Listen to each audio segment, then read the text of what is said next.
All right, guys, what's happening? What's happening? It is Wednesday, May 4th, 2022. This morning, we're going to talk a little bit about leadership. What exactly is leadership? Leadership comes in all shapes and sizes, all different backgrounds, all different ways to look at leadership, and we're going to explore some of those this morning. Let's get started. It is ultimately important for you to look at your goals, truly what you want to do in your life, and then look at the people who you spend the most time with in your life and figure out if that lines up.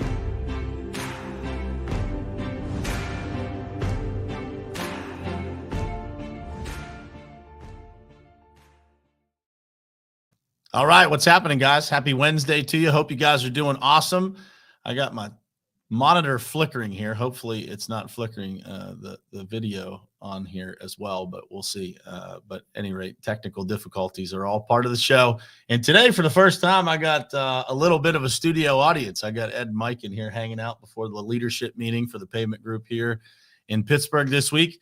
And so I thought, what a good time to talk about leadership. Just what is leadership and what characteristics do people possess that have leadership abilities? You know, what do people do in order to grow as leaders? All those types of things are important to understand for all of us, whether you are professionally in a leadership position or not. Leadership is part of life, right? Whether you are, leading those people that work around you, whether you're leading your children, leading your family, leadership is an important skill to possess in life. It's an important part of life to understand. And so for me, over the years, I have been, I was blessed to become a leader very early in life, probably when I had no idea what I was doing in leadership. And, for me, it is important to understand, how do I need to grow as a leader to be able to support everyone, right? To be able to support the people that are around me, to be able to lead my children, to be able to help lead my family beyond my own immediate family, my spouse and my children. And then, of course, at work, it's a little bit easier for all of us to see exactly what leadership is supposed to be by definition, right? And so when you think about leadership, one of the things that always comes to mind is that leadership is rarely recognized when things are going well. Leadership is always very easy to see when things are going sideways.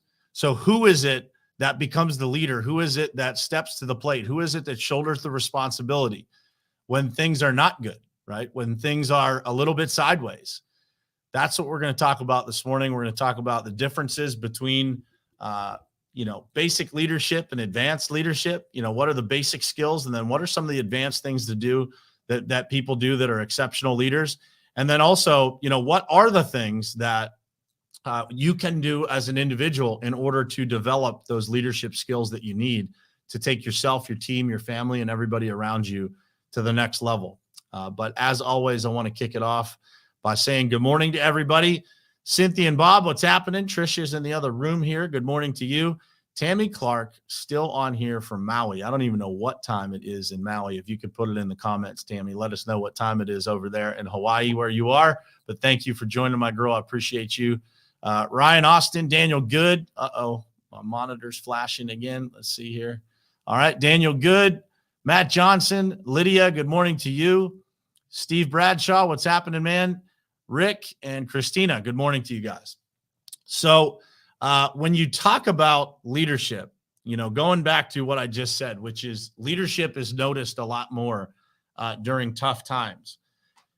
All of us have been through tough times, especially in the last couple of years here. We've all been tested. Our companies have been tested. Our families have been tested. There's been a lot of chaos in the world, a lot of division in the world, a lot of things happening that force people to take sides, right? Where, whether you're a person that believes in masks or you don't, whether you are a Republican or a Democrat, what side of issues you side on.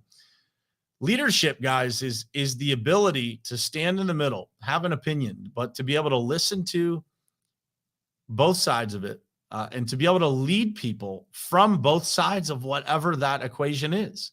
Whatever it is that people believe, you have to be able to relate to both sides. Now, that's not saying that both sides of every equation have to be right. That's not necessarily true, because there is things that happen in the world.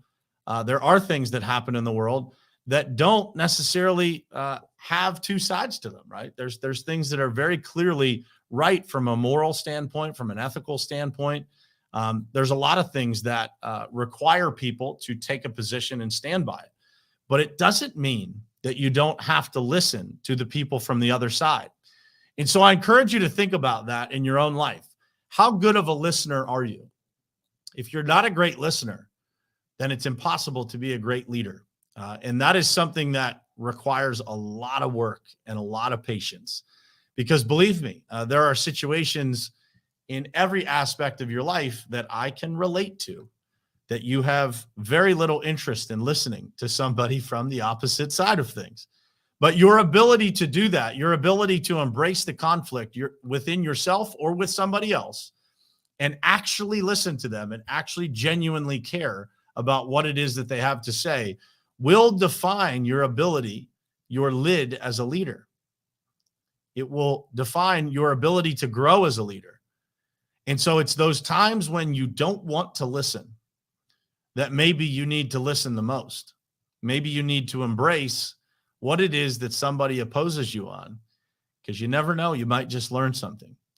And so that is, in my opinion, one of the basics of leadership is listening, is caring, is actually digging in to figure out who somebody is so that you actually have the ability to lead them.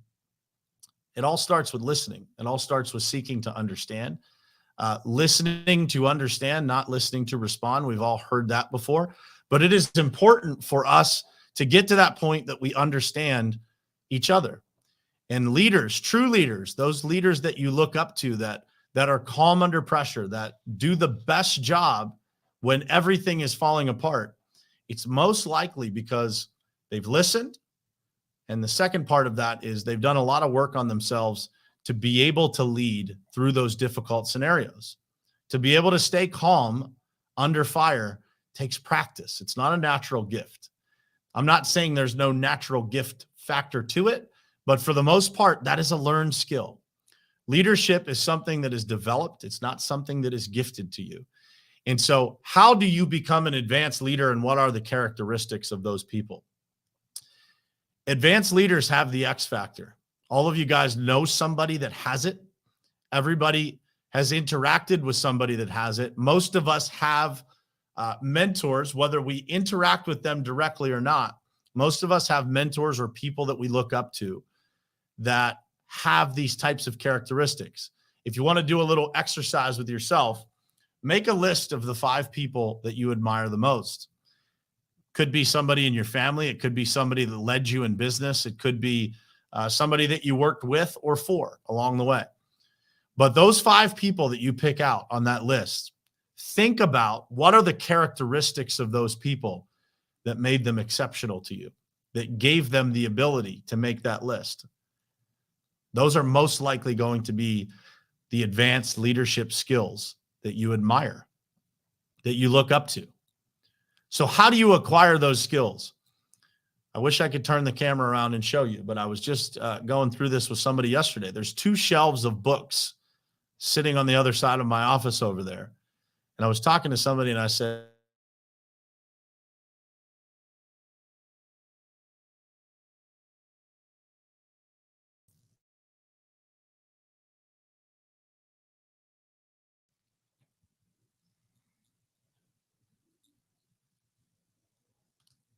are we back?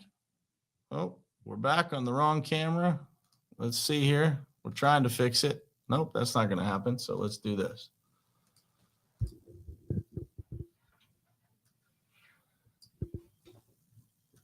So what does that mean, right? What happens? There we go. Quentin, they finally came for him.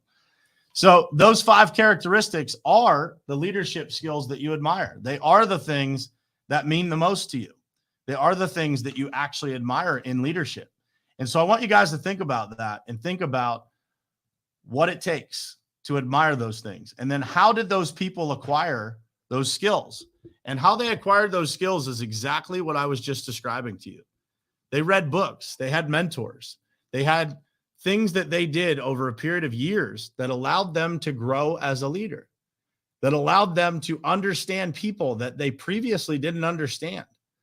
And so when you're able to do that, when you're able to embrace what is lacking in yourself and take the time to pour into yourself, you can grow as a leader. You can grow as a person. You can grow as a husband. You can grow as a father, as a mother, as a sister. All of the roles that you play in your life, they can grow. They can get better. They can be different.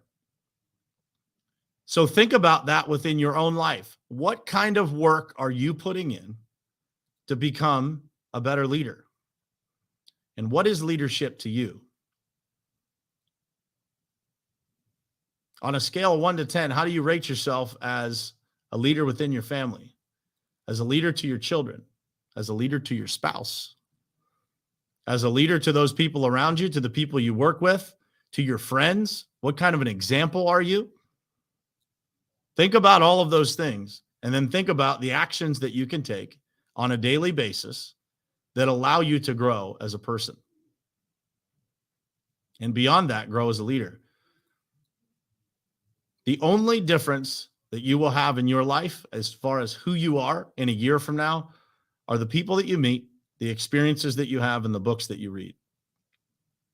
All about education, guys. It's about pouring into yourself and understanding that over a period of time, daily actions, reading as often as you can. I don't read every day, but pretty close to it. I'm either listening to audiobooks or reading a book.